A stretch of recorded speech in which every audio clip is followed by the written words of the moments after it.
Hey, what's up, everybody? This is Charles Sebastian. Welcome you guys to another episode of the DREAMERSPRO show. We cover everything from sports, hot topics, classic debates, entertainment, and we'll give you guys a fresh perspective on things and how we see them. Excuse my energy today if it's a little down. I'm just pretty much under the weather here, so just bear with me here today. So anyway, let's get into today's video here. So as you guys know, the Lakers and LeBron made a lot of news over the last 48 hours when they elected to essentially sit all of their starters in the game against the San Antonio Spurs that they went on to lose, right? And since losing that game, the Lakers have now fallen to the 6th seed in the Western Conference. So just one seed, one spot out of the play-in tournament. They've lost 2 games in a row, but overall, they're 6-4 to the last 10. And I suspected that they elected to do that because they're going into All-Star Weekend and they wanted to rest up a lot of their guys there. But the other storyline that I think is going to pick up a lot of steam towards the end of the season is what happens with LeBron James at the end of this year. As you guys know, coming into the season, the Lakers elected to not give him a contract extension. And because of that, people have been speculating, hey, could he play here? Could he play there? Could he play here? Could he play there? So I came across some sound here today from I think the Rich Eisen show. Let me just confirm it. It was Brian Windhorst for sure on the Rich Eisen show. And he stopped by to talk to him. And Rich Eisen essentially was asking him, hey, man, what do you think about LeBron's future and where do you think he's going to play? And Brian Windhorst essentially listed some teams where he believes LeBron James could potentially play for next year. And then also, he spoke about ways in which he could stay with the Lakers and taking a pay cut and all of that. But before we can get into what Brian had to say, today's video is brought to you by our sponsor, PrizePicks. PrizePicks is America's #1 daily fantasy sports with over 10 million members. PrizePicks makes it easy to get real money action on the sports and players you love. You pick more or less on at least 2 for a shot to win up to 100 times your cash. For example, this week I'm really looking forward to some of these upcoming games. This week I'm picking Stephen Curry for more than 29 points. I'm picking Kevin Durant for more than 27 points. I'm picking Giannis Antetokounmpo for more than 12 rebounds. And I'm picking Luka Doncic for more than 8 assists. If you're like me and you like to play safe, you'll love PrizePicks' new feature, Flex Plays. It's the safest way to play. You can still cash out even if your lineup isn't perfect. Plus, you can double your money even if one of your picks doesn't hit.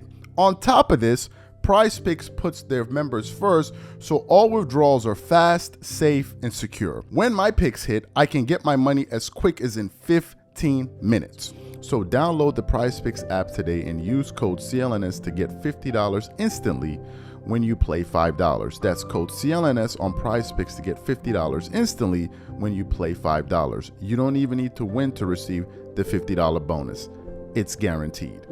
And remember, whenever you support this sponsor, you're supporting this channel. Thank you. All right, cool. So what we want to do is I'm going to play what Brian Windhorst had to say here, and I'm going to come back and continue on the show. Take a listen to Brian Windhorst here.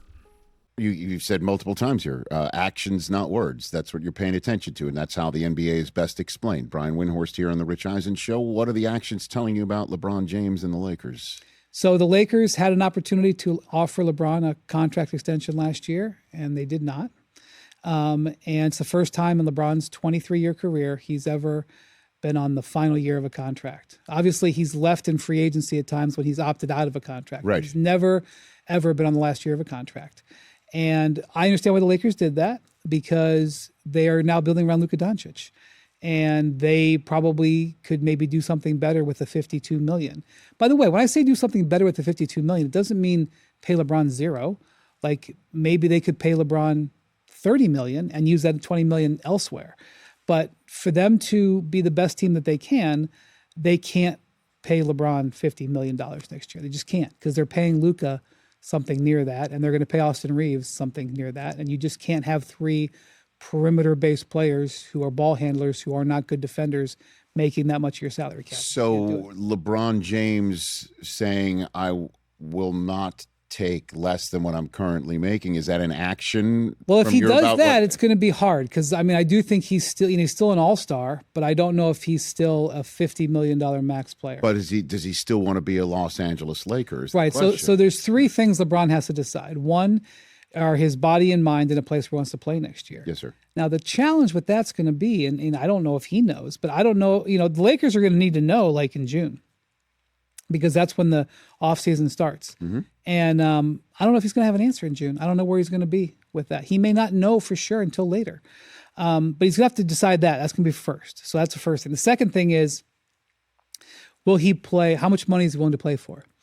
Is he willing to play for $30 million? Is he willing to play for $15 million? I mean, Dirk Nowitzki twice took really big pay cuts to stay with the Mavericks. Now, it's debatable about whether those actually helped the Mavericks or whether they just saved a bunch of money because they didn't actually get functionally better. But that's neither here nor there. It's not unprecedented for a guy at the end of a 20-year career to take a big pay cut to stay with the team. And not just in the NBA either. Look at Aaron Rodgers, right? Aaron Rodgers, 42 years old. Does he want to keep playing? Sure, he'll play for the Steelers. And he took way less than what his Hall of Fame resume would demand. Correct. Way so less. If LeBron is determined to make the most money, it Right. will probably not be with the Lakers. But pathway 2 is to stay with the Lakers for less money. How much less? A lot of variables we don't know yet. 3, would he go someplace else? If he becomes a free agent, would he go someplace else? And would he go someplace to make the most money? Or would he go someplace where he could take less money, but that he would feel comfortable or feel like he could win? It would probably, there's a good chance it would be his last year. He certainly has to go into it with the strong possibility it would be his last year. So he has to go to a place where he could be comfortable playing a year. And I think there's a couple of places where that might make sense. Cleveland is one of them. Heat? You want to go down the I'm not sure I memory put the lane here? Heat on the list. Okay, where else? Where else? Golden State, depending on how things go, would be one of them, depending on where their team is. Would Kerr have to be there?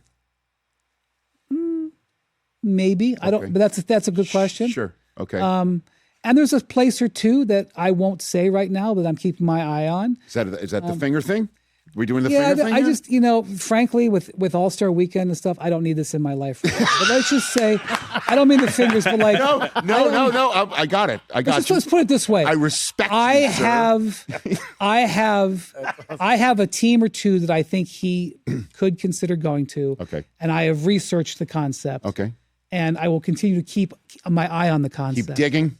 And let's just say that, it's not without merit. It's just not something I'm going to say. And I don't mean to be a jerk that way. No. But I can't.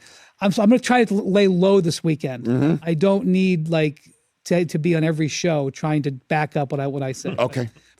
Fantastic. So you heard what Brian had to say. He brought up the Cavaliers, brought up the Golden State Warriors. He brought up some other teams. Now, let's look at the Cavalier angle. That makes the most sense from a legacy standpoint. If you look at the Golden State, Warriors, we know that LeBron has made it clear that he wanted to play with Stephen Curry for a very long time. All right, that's something that he's made clear. Draymond Green hasn't hid the fact that he would love to play at least 1 year with LeBron James. So, could there be a world where LeBron goes and signs with the Golden State Warriors for 1 year? Probably. That's palpable. But the question is, how would he be viewed in terms of his legacy? Now, he may be able to get away with it because he's going to be playing with older guys, but still, I would assume the reason he would want to do that would be to give it one last run at an NBA title. And if you look at it from a legacy standpoint, if you're LeBron, do you want to go to another team one more time? Because if he does that, that means he would have played on 4 teams. The Cavs the first time, Miami, the Cavs again, the Lakers, 5 teams. All right, now you count the Cavs because it's the same team, but you get the point. He left and then came back. It's a team. Is that something that he wants to do? But then you look at some of the other guys in the NBA, like a Kevin Durant. These guys have moved around quite a bit. What I have noticed is that the more you move, it really doesn't help your legacy unless you're going to various destinations and winning. Kawhi Leonard went to the Raptors and he won, but he's been in LA and he hasn't won. That's kind of been a knock on him. Same thing has happened with Kevin Durant. If you look at all of the places he's gone to, same thing has happened to James Harden. If you look at all of the places he's gone to, whereas you have a guy in Steph who's always been there, right? And he's staying there. So that's Steph's house. I'm not sure if LeBron would want to be a part of that, but hey, I think Brian brings up some interesting points here. So what I want to know from you guys, what do you think about what Brian and Windhorst had to say here? And we'll catch you guys on the next show. Peace.